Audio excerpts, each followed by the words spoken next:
La-di-da. Right. Let's get a few bits and bobs sorted.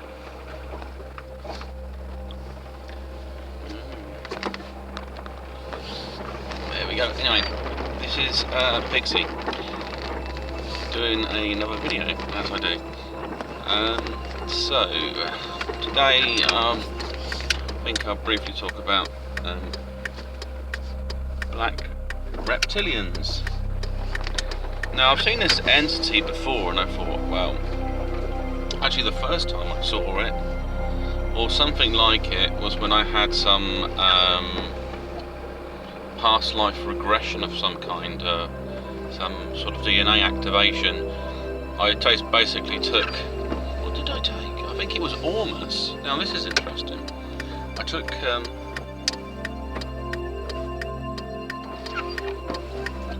Ormus, and I took some milk thistle and drank some water, and I went to bed, and what happened was that night I had this thing where I felt like some entity had visited me, and then I started seeing sort of glimpses of memories that, you know, they're like vivid little memories in there.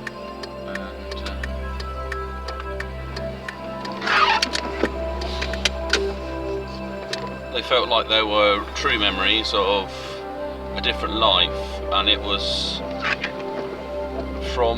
a first person's perspective on some of them. Yeah, I think for all of them actually.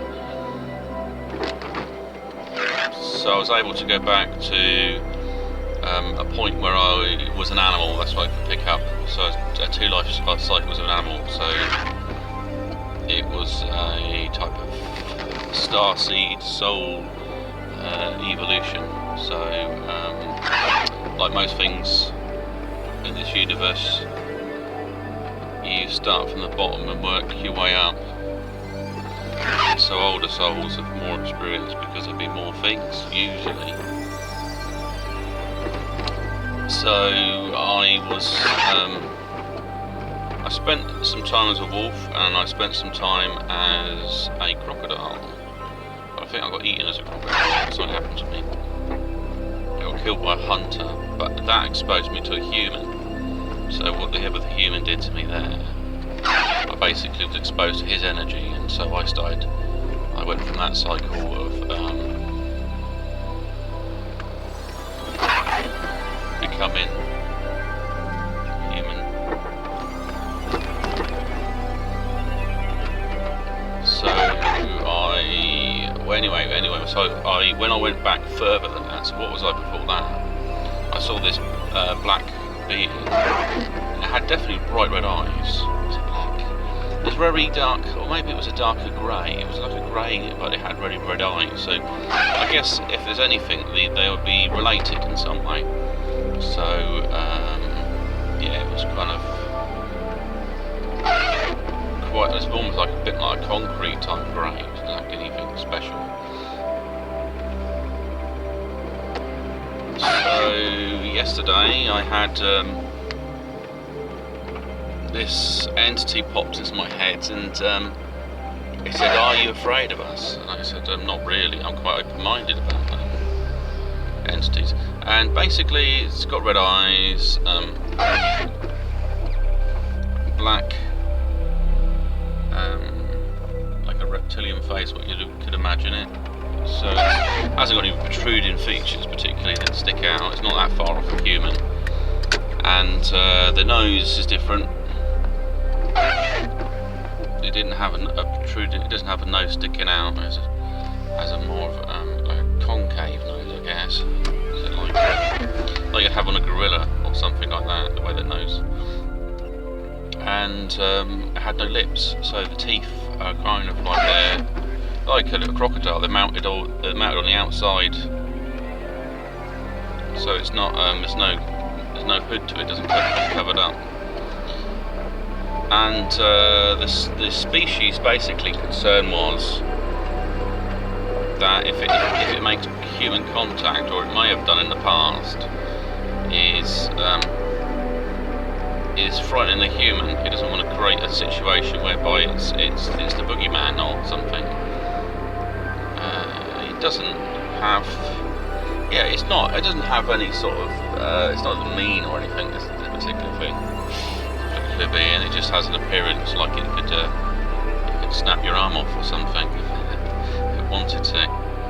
So yeah, I looked at this being, and it's very strange, because you sometimes would assume if you see certain features, maybe it's masculine, but no, it was a female. It had a vagina, but what it didn't have any sort of breasts to the being. Because I think I said, what are you, female or male, and it just showed that it had the basic private parts of a female. And sort of how would it be fit into our society if it made contact? So, you know, I think the thought come in the solution that there is potential for some form of hybridization. They refer to me as an ambassador because basically, if you're a contactee and you work with a species, you are acting in as a kind of medium between them and this world. So, and I kind of advised them, so that's why I act as an ambassador. And the conclusion was that they might hybridize a human with human DNA into their own. So they asked me for a sample, and there's a way they can extract it by your aura, basically. You have a frequency around your DNA, otherwise you'd have interference with other people and things like that. If you didn't have a sort of set frequency that's to your own, and once they've got that frequency, they can tune into that person. So it's like with the Rife and stuff like that. So it's the ability of tuning into the DNA frequency, and then you can reproduce the genes. They just need to have their genetic soup, really. If they've got similar genes, protein bonds and stuff like that, they can. It gets stimulated by the frequency and created. You know, it's the same way as.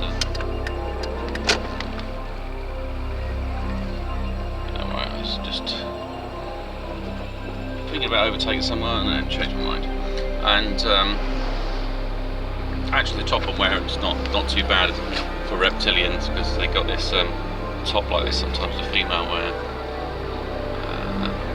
So yeah, so they've taken some frequency energy of my DNA. It also gives them other things as well. Like if you're going to come to a foreign planet, what are the viruses, what are the bacterias, so they can see certain things that I'm immune to. And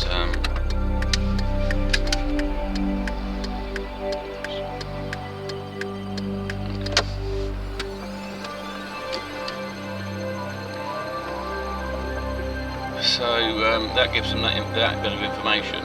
And the other thing was a cultural thing as well, because they don't wear clothes, and their skin kind of makes them quite hot anyway. So I suggested you could wear like a thin light dress if you're female or something like that. It's just kind of, if you want to be identified in a particular manner, then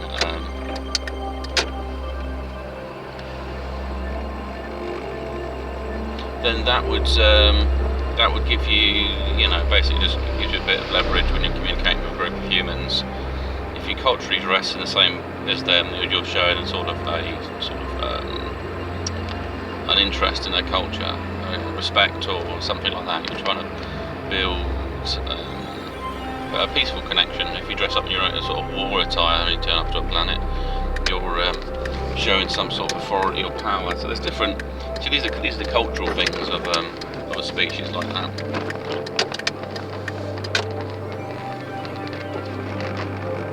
And also, you don't really want to piss them off really as well, because I know that sometimes we like to knock down craft. Not everyone's comes over here just to science research vessel. If something's some type of war scout, when you knock it down, you might have a mothership on your doorstep, and they will want to know why their scout ship's been knocked down, and the scout ship purpose may be to possibly abduct things or take samples or do whatever. So it's not necessarily there for peaceful reasons, but it is ready for war.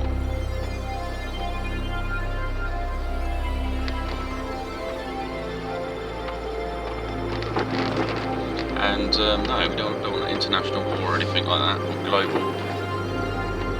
So yeah, so it was interesting. I was just showing the idea of that, or even putting a wig on. You know, you can put a wig if they chose to. So I've got a kind of picture I'm going to add to this video that's it gives me a sort of impression what I'm looking at. If anyone sort of think, oh look, this, you know, he's chose a black person in some ways as a model. That's just being diverse. There's no, I'm not suggesting anything outside of Black Reptilianism, if that's a certain cultural thing. So that's very interesting. Okay, so anyway, this Pixie sign off and speak to you soon.